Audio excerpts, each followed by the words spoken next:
আমাদের আর্ট এক্সিবিশনে এসে আপনার এক্সপিরিয়েন্স কেমন ছিল? অ্যাকচুয়ালি অনেক ভালো লাগতেছে, কারণ আমি নিজেও আর্ট করতাম, তো অনেক বছর পরে আমি এরকম একটা গ্যালারিতে এসে এভাবে দেখা, মানে অনেক বছর হয়েছে, এখন এসে অনেক ভালো লাগতেছে অ্যাকচুয়ালি। আর সবার আর্টই খুব সুন্দর এখানে, and দুইটা আর্ট কেনার তো আমরা চিন্তাও করতেছি, তো খুব ভালো লাগতেছে, অ্যান্ড অর্গানাইজেশন খুব ভালো। আমার অসম্ভব ভালো লাগতেছে, কারণ এখানে অনেক রং বেরঙের আর্ট আছে, অনেক এইজ গ্যাপ বা অনেক আর্টিস্টের আমি আর্ট দেখতে পাচ্ছি, এবং সবার তো মেন্টালিটি সেম হয় না। ওরা নিজেদের পার্সোনালিটিকে ইউজ করতেছে, নিজের দৃষ্টিভঙ্গিটাকে ইউজ করে বিভিন্ন ধরনের আর্ট ওরা প্রেজেন্ট করতেছে।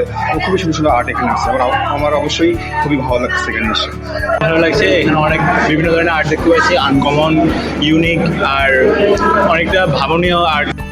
আমার নিজেকে নিয়ে একটু প্রাউড ফিল হচ্ছে, বিকজ এই ফার্স্ট টাইম আমি কোনো কিছু নিজে করতে পারছি, অ্যান্ড এটা আমার ফার্স্ট এক্সিবিশন, লাইফে ফার্স্ট টাইম। ইনশাল্লাহ সামনে আরো